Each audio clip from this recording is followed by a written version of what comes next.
There are men born for warmth, for hearths, for harvest, for the steady hum of ordinary life.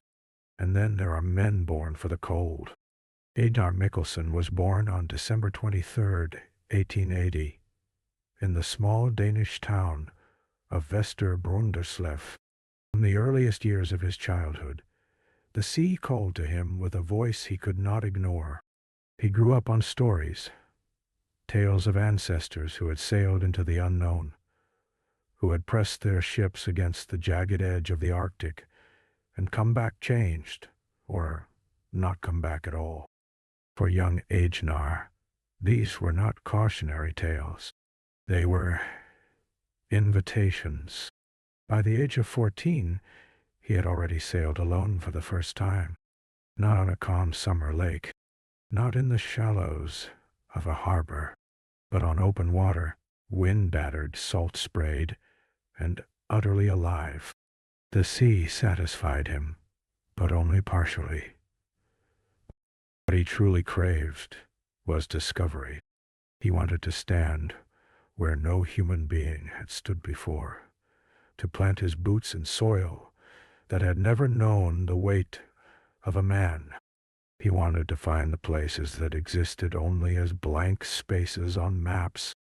In 1896, driven by this obsession, Mikkelsen reportedly walked over 500 kilometers from Stockholm to Gothenburg, on foot, to find a Swedish explorer named Salomon August André, who was preparing a daring attempt to reach the North Pole by hydrogen balloon. Mikkelsen wanted desperately to be part of that expedition. He wanted a seat in that gondola. He was refused. At the time, the rejection felt like failure, but history would reveal it to be salvation. André's balloon lifted off in July of 1897, drifted northeast into the Arctic sky, and was never seen again. The 3 men aboard perished in the ice. Their frozen bodies and the ghostly photographs they had taken were not discovered until 1930, 33 years later. Mikkelsen had been turned away from a death sentence. Undeterred, he channeled his energy elsewhere. In 1900, his first real opportunity arrived. He was accepted onto a British expedition to East Greenland, led by a man named Sir Amund Ringes. It was here that Mikkelsen first laid eyes and boots on the frozen landscape that would define his entire life. He and 3 companions, including an American geologist named Ernest de Koven-Leffingwell, traveled approximately 800 kilometers along a coastline famous for its inaccessibility. It was terrain that had never before been mapped, never before been touched by outsiders. This was the beginning. A year later, in 1903, Mikkelsen was part of another Arctic expedition, this time as a cartographer on a voyage to Franz Josef Land, a remote archipelago of frozen islands in the Russian Arctic, today used exclusively by the Russian military. He was learning the language of the ice, its moods and treacheries, one expedition at a time. By 1906, his experience had made him invaluable. Leffingwell, the same American geologist from the East Greenland journey, had secured private funding from his father to map a stretch of coastline in Alaska's Beaufort Sea, where reports claimed a landmass had been spotted offshore. He invited Mikkelsen to join him. The 2 men sailed out on a small motorless schooner with $5,000 and a great deal of ambition. What followed was a master class in Arctic improvisation. The ship could not reach the reported landmass.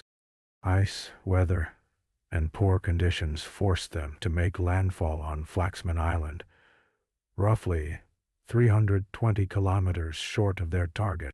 There, they encountered a community of indigenous Inuit people, and were welcomed warmly. The 2 explorers stayed long enough, not just to survive the conditions, but to learn from their hosts. They learned how to drive dog sleds across the ice, how to read the snow, how to endure. When they finally returned to where they had left their ship, they found nothing. The ice had shifted, the waters had risen, and the vessel had sunk. Their route home no longer existed. Leffingwell chose to stay in the region and continue his scientific research. Mikkelsen chose a different path, a path that should, by any reasonable calculation, have killed him. He set out on foot, or rather, on sled, across approximately 3,700 kilometers of Arctic wilderness, retracing their route in reverse alone, through Point Barrow, Dartsane, through Nome, through Fairbanks, through Valdez, down to the coast of the Gulf of Alaska. He made it. He arrived alive, frostbitten and exhausted, but alive. And in doing so, Ejnar Mikkelsen had transformed himself from a promising young explorer into something rarer, a man who had survived the impossible. The ice was not finished with him yet.